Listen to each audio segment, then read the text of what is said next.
Seperti diingatkan kembali dengan kata-kata yang selalu saya ucapkan, bahkan berkali-kali saya mengatakannya.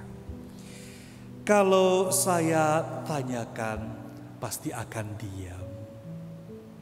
Bisa lupa atau ya terserah, Romo mau ngomong apa.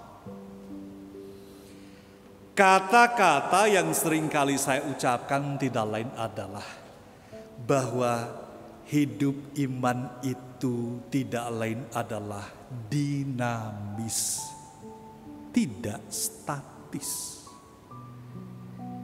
Dinamis ini berarti bahwa sepanjang kita hidup, maka sepanjang itu pula iman kita akan bertumbuh dan berkembang sampai masuk di dalam kedewasaan iman itu.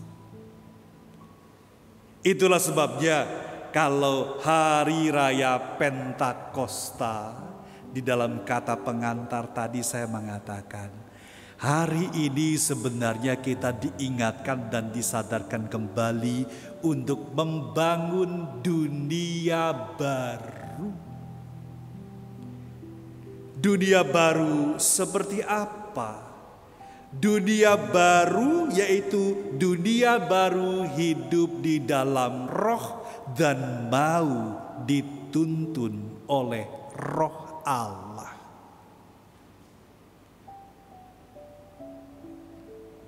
Ketika kita mau dituntun dan digerakkan oleh roh Allah itu, maka disitulah kita akan semakin mengenali Allah yang kita imani itu. Dan Allah bukan hanya untuk sekelompok orang, tetapi Allah itu ternyata untuk seluruh bangsa. Coba saja kalau kita lihat tadi, ketika para rasul mendapatkan pencurahan Roh Kudus, mereka berbicara dengan berbagai macam bahasa, dan kemudian orang-orang yang ada di sekitar mereka mengatakan, lihat, mereka menyampaikan bagaimana pekerjaan-pekerjaan Allah itu dengan bahasa yang bisa dimengerti dan dipahami oleh kita. Padahal jelas-jelas sekali, kalau tadi kita mendengarkan bacaan pertama itu, mereka yang datang pada saat roh tercurah kepada para rasul terdiri dari berbagai macam suku bangsa, dan mereka mengerti dan memahami. Dengan kata lain, mereka akhirnya mengenal bagaimana pekerjaan-pekerjaan Allah itu yang telah dilakukan di dalam kehidupan kita di dunia, yaitu untuk selalu berusaha menyelamatkan manusia. Disitulah roh yang ada, roh yang datang akan membuka pikiran kita untuk selalu lebih berusaha mengenali Allah. Makanya kalau Paulus menyadarkan kepada kita, orang yang hidupnya mau dituntun oleh Allah, orang yang hidupnya mau digerakkan oleh Roh Kudus, akan tumbuh menjadi orang-orang yang merdeka.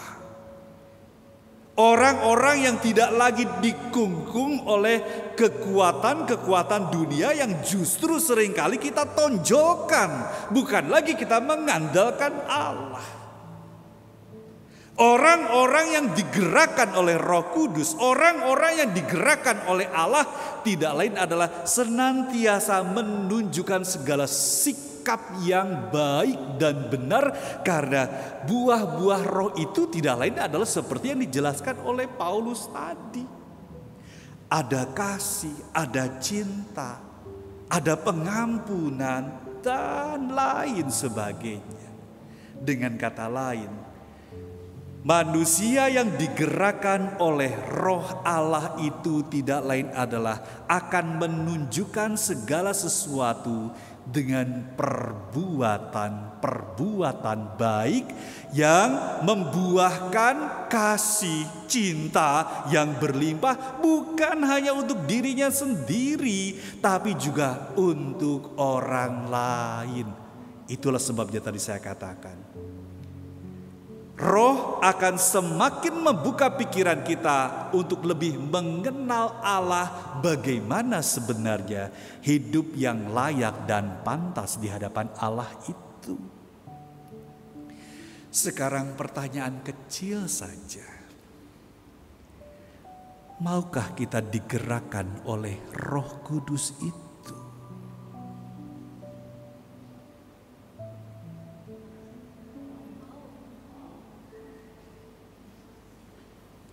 Tatap mata saya. Pertanyaannya kan simpel tadi. Kalau kita mendengar bahwa Roh Allah itu pun akan dicurahkan kepada siapapun, mau enggak kita dituntun oleh Roh Allah? Mau enggak Roh Allah itu menaungi kehidupan kita dan menjadi dasar kekuatan bagi kehidupan kita? Mau gak? Serius. Jangan sampai keluar dari gereja roh kambing lagi yang menuntun kita. Kalau kita memang mau dituntun, ternyata Paulus pun menyadarkan kepada kita, kita harus berani disalibkan bersama dengan Kristus. Karena ketika kita mau menyalibkan diri, dipersatukan dengan Roh Allah, dituntun oleh Roh Allah itu, disitulah kita membuka diri kita, membiarkan Roh berkarya di dalam kehidupan kita, membiarkan Roh Allah menggerakkan diri kita, sehingga di situ akan muncul orang-orang yang senantiasa berbuah banyak, berbuah kasih, berbuah cinta, dan akan senantiasa belajar untuk melakukan segala sesuatu dengan perbuatan-perbuatan baik. Ini tanggung jawab kita. Yang pertama tidak lain adalah, beranikah kita menyalibkan diri untuk digerakkan oleh Roh Allah? Kita tidak perlu takut. Karena Roh Allah itu, Roh Kudus itu, Roh penghibur yang dijanjikan itu akan selalu menuntun kita pada kebenaran.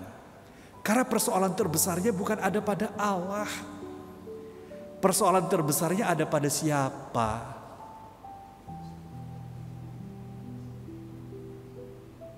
Persoalan terbesarnya ada pada siapa?